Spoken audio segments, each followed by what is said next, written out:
ಹೇಗಿದ್ದೀರಾ ಎಲ್ಲರೂ? Welcome back to Tejas Raj vlog.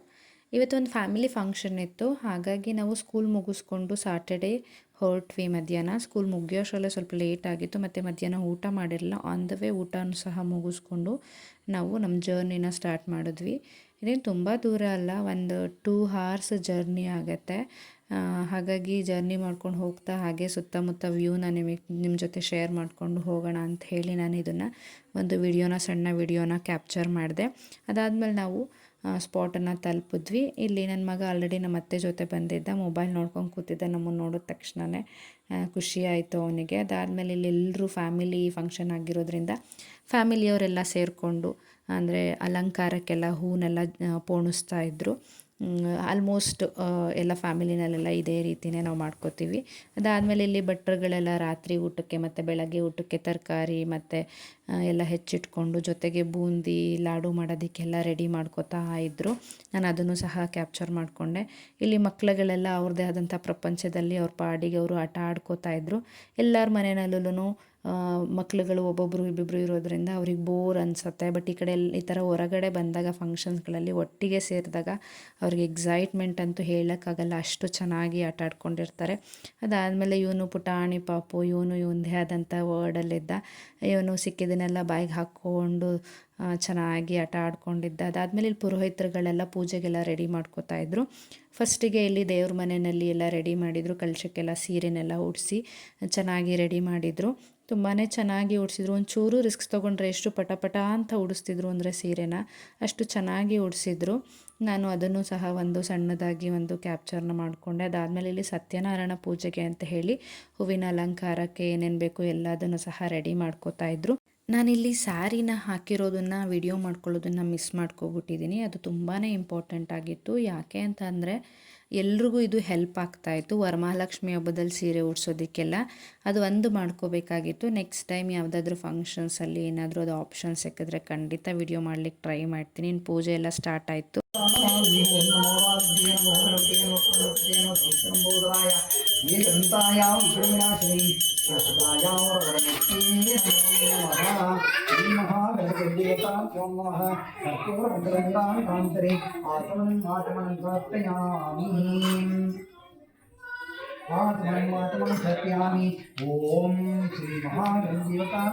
ಹೇಳಿದ್ನಲ್ಲ, ಇಲ್ಲಿ ಫ್ಯಾಮಿಲಿ ಫಂಕ್ಷನ್ ಅಂತ ಹೇಳಿದೆ ಅಲ್ವಾ ಸ್ಟಾರ್ಟಿಂಗಲ್ಲಿ. ಇದು ಗೃಹ ಪ್ರವೇಶ. ನನ್ನ ಹಸ್ಬೆಂಡ್ ಅವ್ರ ಮಾವನ ಮನೆಯದ್ದು ಗೃಹ ಪ್ರವೇಶಕ್ಕೆ ಬಂದಿದ್ದೀವಿ. ಇಲ್ಲಿ ಫಸ್ಟು ಗೃಹ ಪ್ರವೇಶ ಅಂದಾದಮೇಲೆ ಪೂಜೆನ ಗಣಪತಿ ಮತ್ತು ಲಕ್ಷ್ಮೀ ಪೂಜೆಯಿಂದನೇ ಸ್ಟಾರ್ಟ್ ಆಗಬೇಕು. ಹಾಗಾಗಿ ಲೈನವರು ಗಣಪತಿ ಮತ್ತು ಲಕ್ಷ್ಮೀ ಪೂಜೆನ ಸ್ಟಾರ್ಟ್ ಮಾಡಿದ್ರು.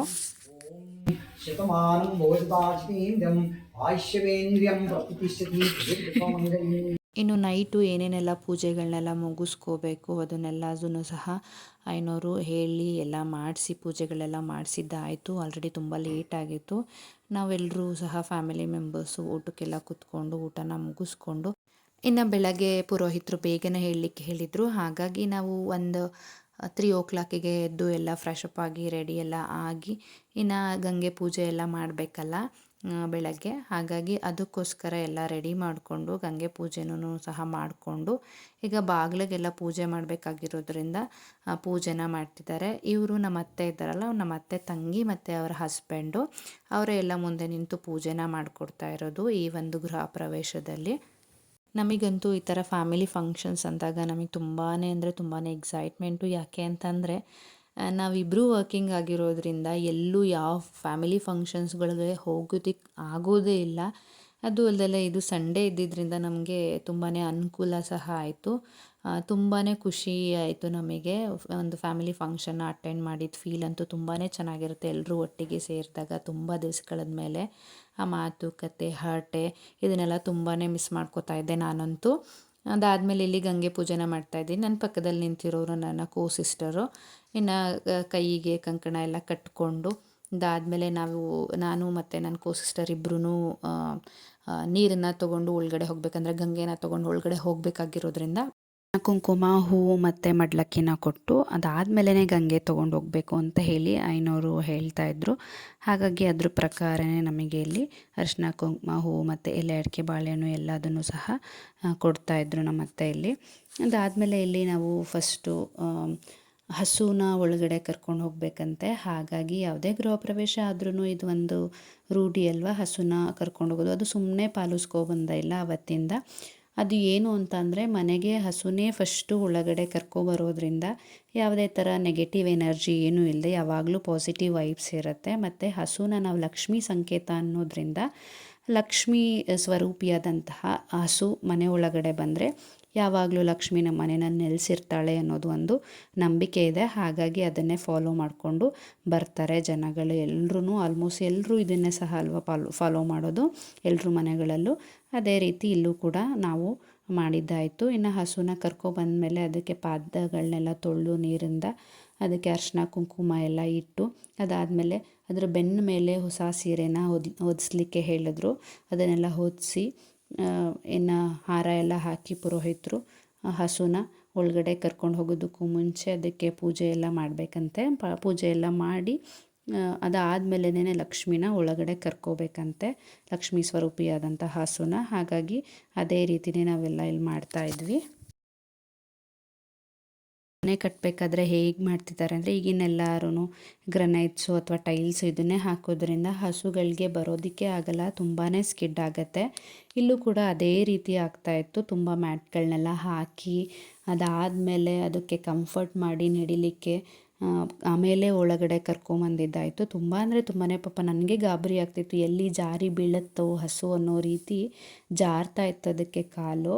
ಏಕೆಂದರೆ ಆಲ್ಮೋಸ್ಟ್ ನಿಮಗೆ ಗೊತ್ತಿರೋ ಪ್ರಕಾರ ನಮಗೆ ಸ್ವಲ್ಪ ಏನಾದರೂ ಗ್ರನೈಟ್ಸ್ ಮೇಲೆ ಚೂರೇನಾದರೂ ತಪ್ಪಿದ್ವಿ ಅಂದರೆ ಆಗಲ್ಲ. ಹಸುದು ಅಷ್ಟು ದೊಡ್ಡ ಬಾಡಿ ಇರೋದ್ರಿಂದ ಅದನ್ನು ಕ್ಯಾರಿ ಮಾಡೋದು ತುಂಬಾ ಕಷ್ಟ ಆಗುತ್ತೆ.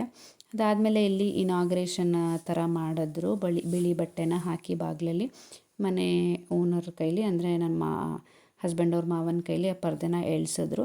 ಅದಾದಮೇಲೆ ಇಲ್ಲಿ ಹಸುನ ನಾವು ಒಳಗಡೆ ಕರ್ಕೊಬರ್ಲಿಕ್ಕೆ ಒಂದು ಬೌಲ್ನಲ್ಲಿ ಅಕ್ಕಿ, ಬೆಲ್ಲ ಮತ್ತು ಬಾಳೆಹಣ್ಣನ್ನ ಇಟ್ಟು ಹಸು ಒಳಗಡೆ ಬರೋ ರೀತಿ ಮಾಡ್ತಾಯಿದ್ದೀವಿ. ಅದನ್ನು ನೂಕಿ ಕರ್ಕೊಬರ್ಬಾರ್ದು, ಎಳ್ಕೊಬರ್ಬಾರ್ದಂತೆ ಪುರೋಹಿತರು ಹೇಳ್ತಾಯಿದ್ರು. ಅದಾಗದೇ ಬರಬೇಕಂತೆ.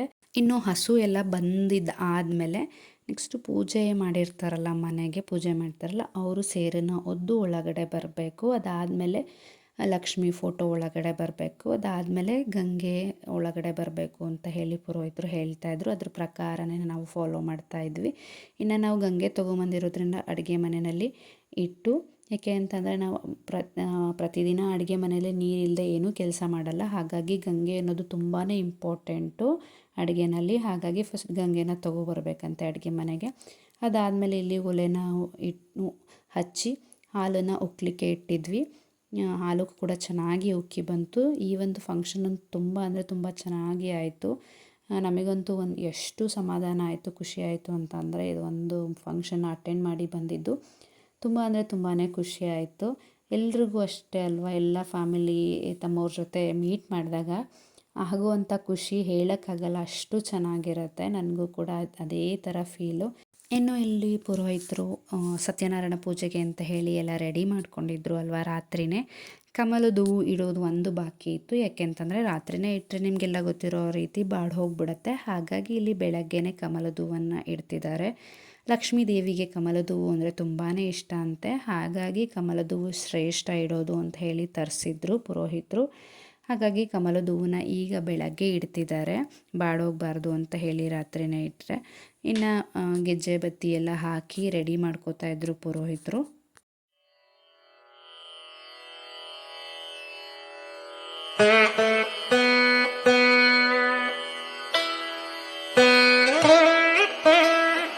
ಓಂ ಜಲಗ್ರಹ ಸಾವಧಾನ, ಹಿಮೋರ್ಧೋ ಸಾವಧಾನ, ಶ್ರೀ ಲಕ್ಷ್ಮೀನಾರಾಯಣ ಧ್ಯಾನ ಸಾವಧಾನ.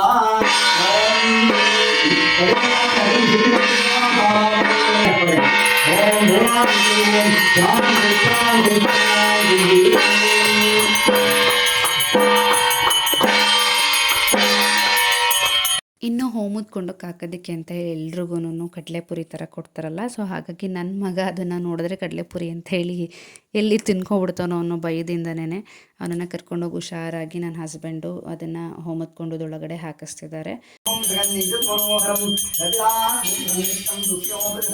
ಓಂ ನಮೋ ನಾರಾಯಣಾಯ, ಓಂ ನಮೋ ನಾರಾಯಣಾಯ, ಓಂ ನಮೋ ನಾರಾಯಣಾಯ, ಓಂ ನಮೋ ನಾರಾಯಣಾಯ, ಓಂ ನಮೋ ನಾರಾಯಣ.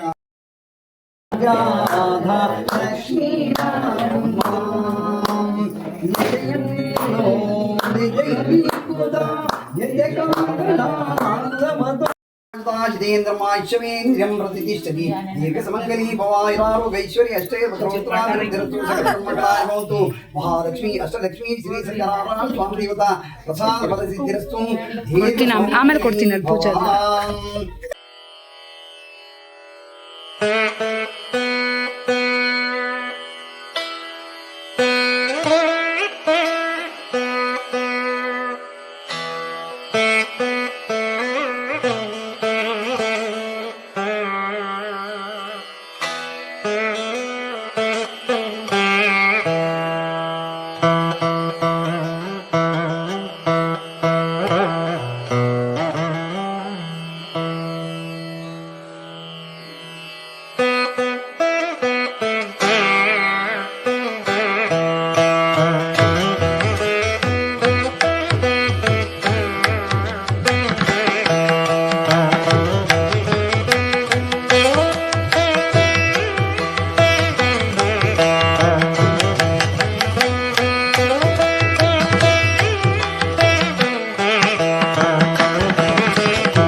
ಪೂಜೆ ಎಲ್ಲ ತುಂಬಾ ಚೆನ್ನಾಗಾಯಿತು. ಸತ್ಯನಾರಾಯಣ ಪೂಜೆ ಅಂದಮೇಲೆ ಸಜ್ಜಿಗೆ ಪ್ರಸಾದ ಇರಲೇಬೇಕು. ಎಲ್ರಿಗೂ ಇದು ತುಂಬಾ ಇಷ್ಟ. ನನ್ನ ಮಗಂಗಂತೂ ಒನ್ ಆಫ್ ದ ಫೇವ್ರೆಟ್. ಇನ್ನು ಪ್ರಸಾದ ಎಲ್ಲ ತಿಂದಿದ್ದಾದಮೇಲೆ ಎಲ್ಲ ಫ್ಯಾಮಿಲಿ ಮೆಂಬರ್ಸು ಸೇರಿ ಒಂದು ಗ್ರೂಪ್ ಫೋಟೋನು ಸಹ ತೆಗೆಸ್ಕೊಂಡು ಒಟ್ಟಿಗೆ ಊಟಕ್ಕೆ ಕೂತ್ಕೊಂಡ್ವಿ. ಎಲ್ಲರೂ ರುಚಿಯಾಗಿರುವಂಥ ಊಟನ ಮಾಡಿಕೊಂಡು ಹರಟೆ ಹೊಡ್ಕೊಂಡು ಇವತ್ತಿನ ದಿನನ ಕಳೆದ್ವಿ. ಹೇಗಿತ್ತು ಇವತ್ತಿನ ನನ್ನ ವ್ಲಾಗ್? ಇವತ್ತಿಗಿಷ್ಟೇ, ಸಿಗೋಣ ಮತ್ತೆ. ಬಾಯ್.